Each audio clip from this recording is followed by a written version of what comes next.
Good morning and welcome. My name is Jermaine Jamison of Jamison Perry LLC, and I serve as chair of the Lenexa Chamber's Legislative Affairs Committee. It is my honor to moderate today's forum. On behalf of the Johnson County Public Policy Council, a collaboration of all 10 area local chambers of commerce, and particularly on behalf of today's host, the Shawnee and Lenexa Chambers of Commerce, thank you for joining our candidate event featuring Kansas House District 17. I'd like to begin by sharing the format for our forum this morning, which will include 2-minute opening statements by the candidates, a moderated question and answer period during which candidates will each have 1.5 minutes to respond, followed at the end by 1-minute closing statements. The format, questions, and time limits are the same for every candidate, and there will be no follow-up questions, formal rebuttal time, or audience participation. Candidate speaking order has been randomly determined with the candidates and will rotate throughout the program. First, I will introduce our candidates in alphabetical order. And the district contains portions of North Central and Western Lenexa and South Central and Western Shawnee. First, Ella Hoye, a Democratic candidate.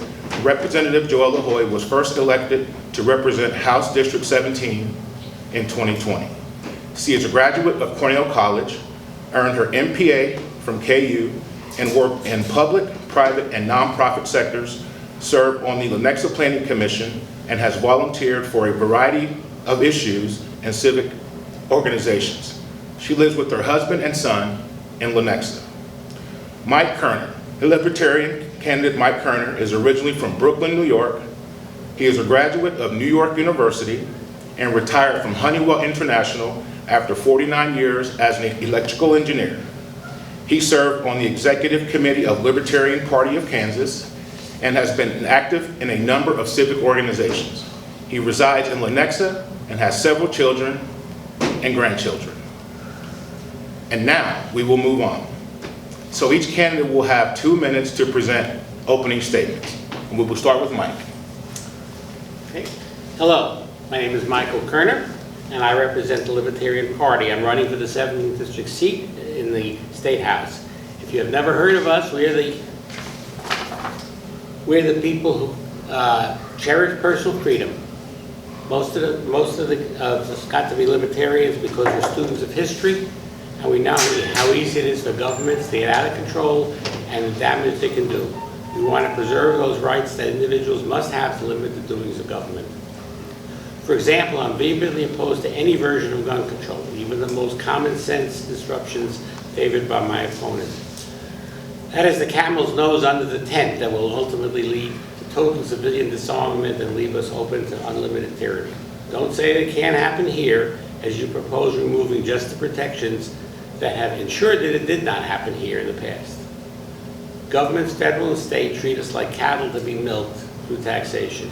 I have some specific proposals to limit this power, at least for local taxes. Current law requires a public hearing when a taxing authority is going to exceed the revenue neutral rate. This happens all the time now because of the high inflation that we have suffered. The public hearing is clearly not sufficient to limit the abuse of the system. We must require a public vote to exceed the revenue neutral rate.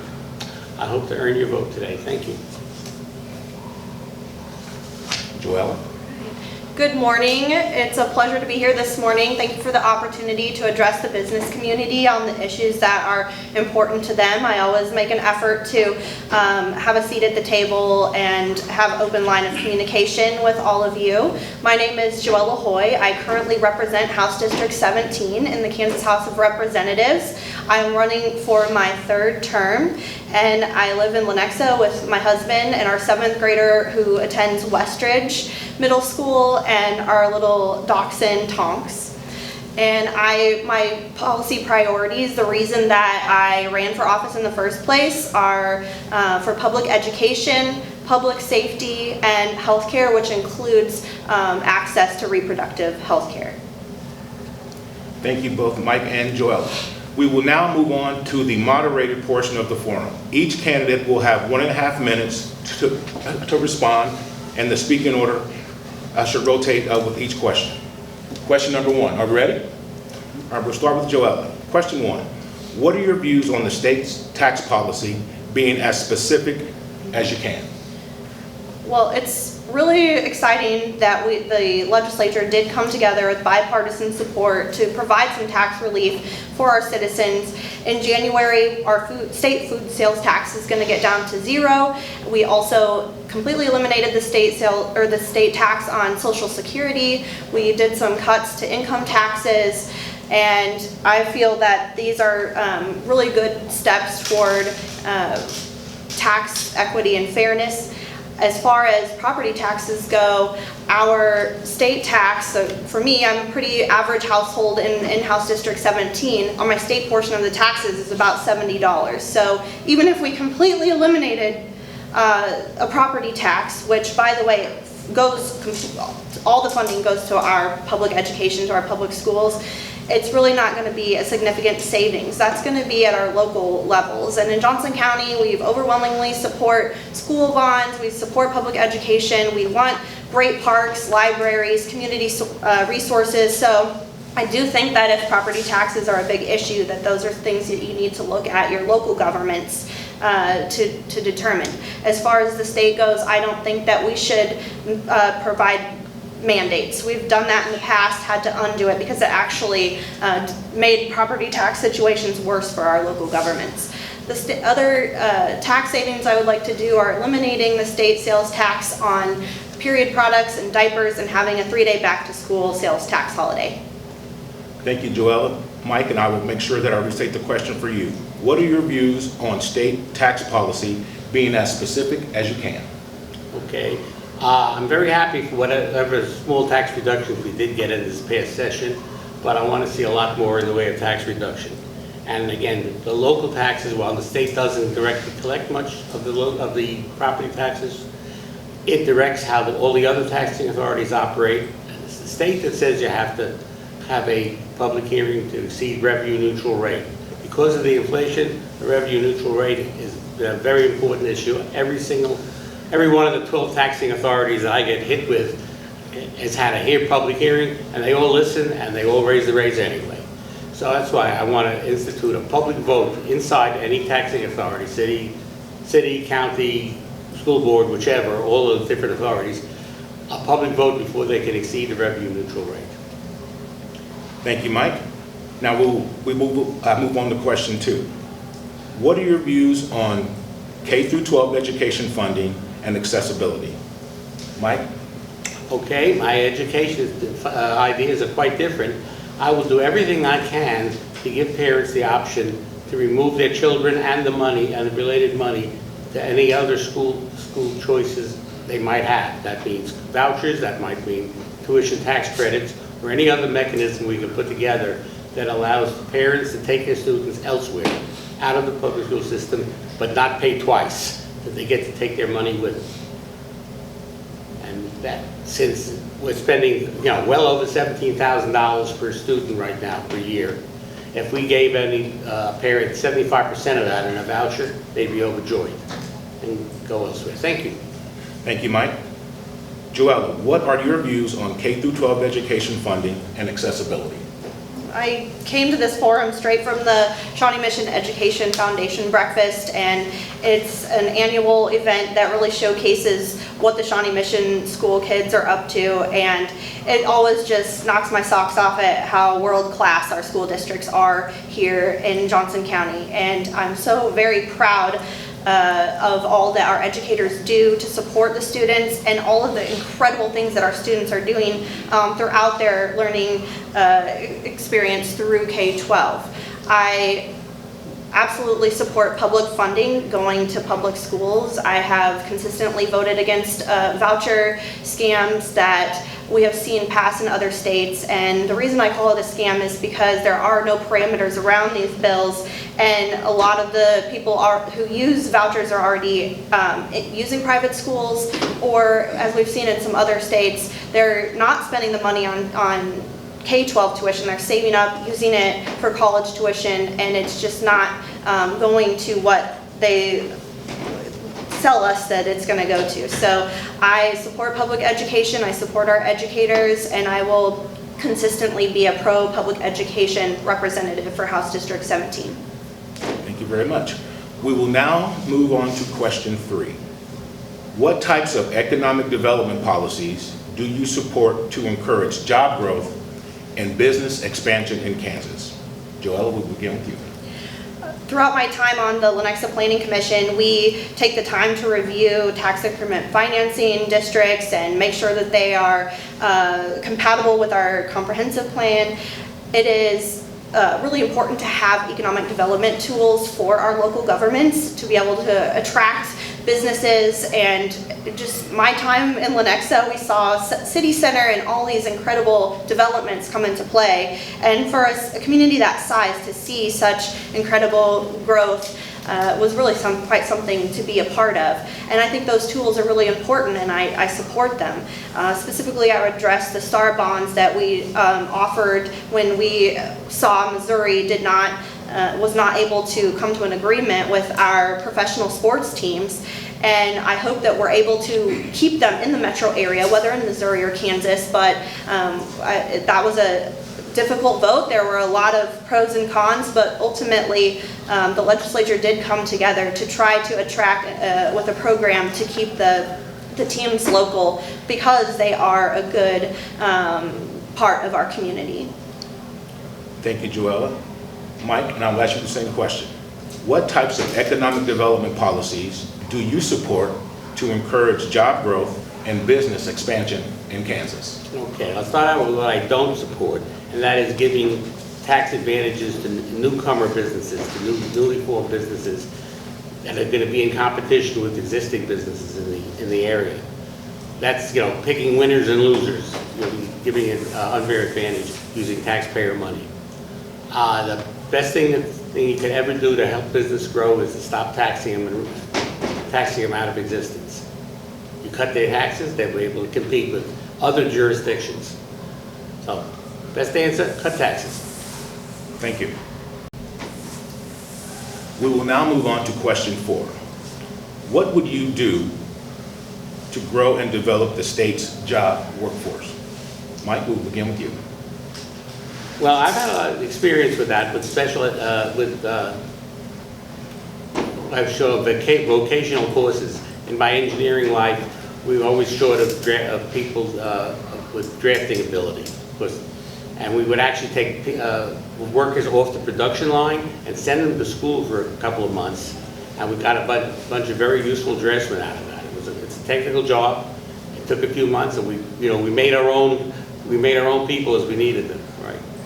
That worked out pretty well. But the company did that. This wasn't the government. This was the company setting them off to go to school while being paid a salary.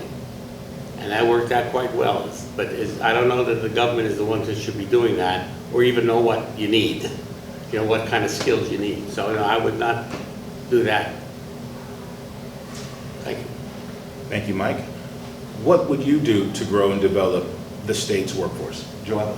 For our healthcare workforce, Medicaid expansion would help. It would provide more for uncompensated care, and we'd be able to attract and retain a stronger workforce.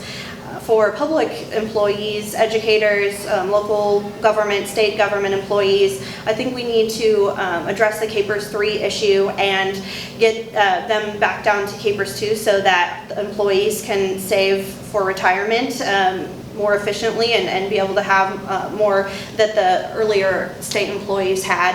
I did pass a bill for working after retirement, so KPERS employees who are currently retired can go back to work after the statutory time and not pay as large of a penalty back into KPERS. So that passed with bipartisan support, and I think was a good first step, but we still have the bigger issue of KPERS 3.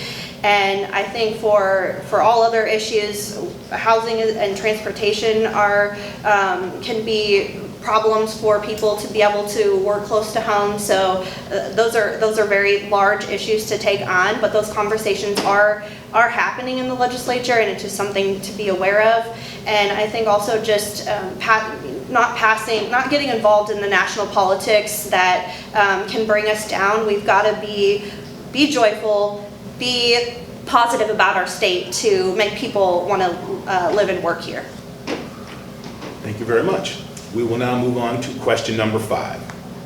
What are your views on the state's role with respect to ensuring access and affordability of post-secondary education? Joella.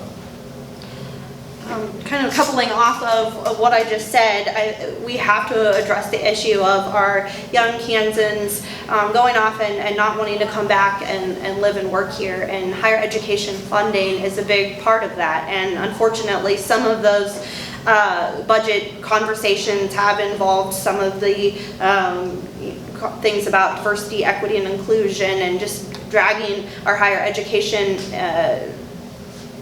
institutions into that, which I just don't think is appropriate or necessary. The reason I came to Kansas was to go to KU to get my MPA. I originally grew up in Nebraska, went to college in Iowa, and we loved it so much here. We've stayed, and we've made Kansas our home, and we're proud to raise our son here. And I think that that our colleges and universities are huge economic drivers, and they supply our workforce in Kansas and the Kansas City Metro. And I support funding that allows them to implement their missions. Thank you, Joella. Mike, same question for you. What are your views on the state's role with respect to ensuring access and affordability of post-secondary education? We've already got a very nice state university system all over the state at reasonable tuition rates. The issue, of course, is should the state be subsidizing them, or should everything come from tuition? I'd like to see that everything come from tuition or any other income that the universities earn, like from sports teams, but no taxpayer input would be the goal. Thank you very much. Now moving on to question number 6. There has been a lot of discussion about foreign land ownership and leasing, as well as purchasing of equipment containing foreign manufactured parts. What factors do you consider when attempting to balance national security concerns against free enterprise and private property rights? Mike. Okay, you need to buy whatever you're going to buy, but the state needs to buy whatever it's going to buy from the lowest bidder. There does have to be some consideration if there's technology involved, where we're going to buy something that we won't be able to repair because somebody won't sell us the spare parts. So that's a consideration that has to be taken into, has to be thought about when you buy something. As far as land ownership, I have no issue with people buying houses and residential stuff. For very large tracts of agricultural land, maybe we should put some limits on foreign ownership. Thank you. And Joella, same question for you. There's been a lot of discussion about foreign land ownership and leasing, as well as purchasing of equipment containing foreign manufactured parts. What factors do you consider when attempting to balance national security concerns against free enterprise and private property rights? I did vote against those bills, and one of them came to us very late in the session when there would have been no opportunity for a veto override anyway, so it's kind of hard to think that that was a very serious bill that they really wanted to get through. But the first versions were very extreme, including all non-residential property, so local restaurants could have been impacted, and I think it was a lot more to do with fear than actual protection from foreign adversaries. And what we've I'm not going to deny that there can be international threats right now, but I don't think that the Kansas legislature is going to be the entity that really is going to protect our nation in that way. We don't get a lot of top secret information delivered to us. And on the drones issue, a lot of law enforcement was opposed to that bill. They wanted to keep their drones, and that bill would have given all of the drones to the Attorney General, so I'm not sure what he was going to do with all of the Chinese drones, but I think that a lot of this is playing into some international or to national politics on fear of immigrants, and I think we need to be welcoming of immigrants, take national security threats seriously, but at my level, representing you in House District 17, I just am not privy to that type of information. Thank you very much. We will now move on to question number 7. What are your views on healthcare policy and Medicaid expansion? Joella. I support Medicaid expansion. 40 other states have expanded Medicaid. It is way past time that Kansas does. We're holding out to a cost of taxpayers. Our health care groups, mental health, hospitals, our chambers, many of these groups keep telling us over and over again it's time to expand Medicaid. Not only would it provide access to care to more Kansans, it also does help our workforce, and it is just at this point the right thing to do. Other states are benefiting off of tax dollars we've already paid into the federal government, and we should bring those back to Kansas to improve healthcare access. And Mike, same question for you. Your views on healthcare policy and Medicaid expansion? Okay, I would oppose Medicaid expansion because I remind everybody that we are both federal taxpayers as well as state taxpayers. So we're just swapping money back and forth. The less money the government spends, the better off we are at whatever level of government it is. So I'm going to be against that. Thank you. Thank you very much. Now moving on to our 8th and final question. How control over decision-making is divided among the state legislature and local governments, including local school boards, on issues such as taxation, economic development, and education has been a matter of debate. What are your views on this issue? Mike? Well, I found out through my life experience that the different level of governments each can protect you from the other level of government. The state can stop the local people from overtaxing us. The federal government can stop the state from doing things. The state can stop the federal government from doing things. Anything that protects us from the evils of an evil government that wants to suck us dry is beneficial. And I would use that opportunity. Thank you. Thank you.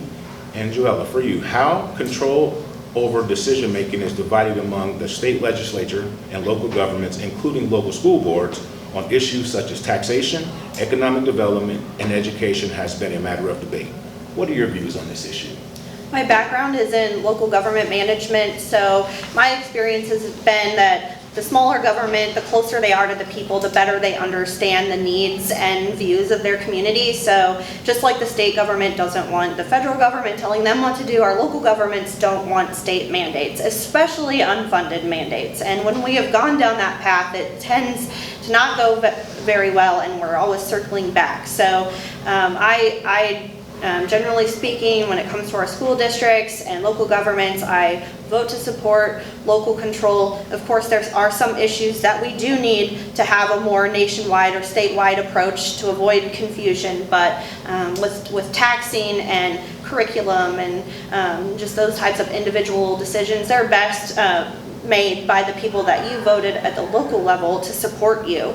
A lot of times the state government, we think we know best, but there are some things we do really well, and we need to protect those core services, but overall, I do trust our local governments, I trust our local law enforcement, and think that they're equipped to make good decisions on our behalf. Thank you both very much. We will now move on to our closing statements. Candidates will now have 1 minute each to present closing statements, given in reverse order of opening statements. Please be sure to highlight what distinguishes you the most from your opponent. And we will open with Joella.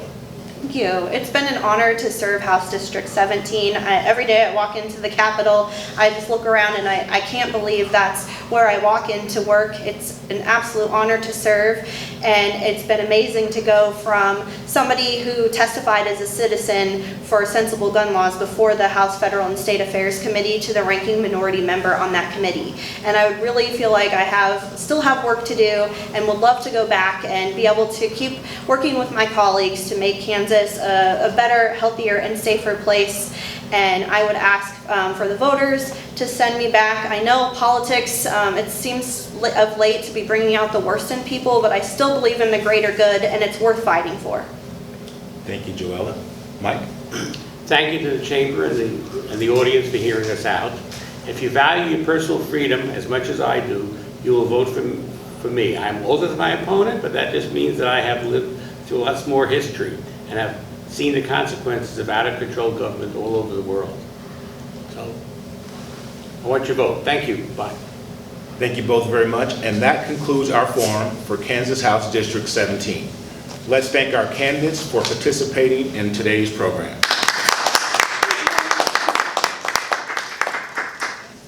Now, on behalf of the Lenexa and Shawnee and all Johnson County Public Policy Council Chambers of Commerce, thank you for the advantage of this important opportunity to learn about the candidates. For more information about candidates, videos of candidate forums, advanced voting details, visit www.votejoeco.com, and please share this voter resource with your colleagues, families, and friends. Thank you, everyone.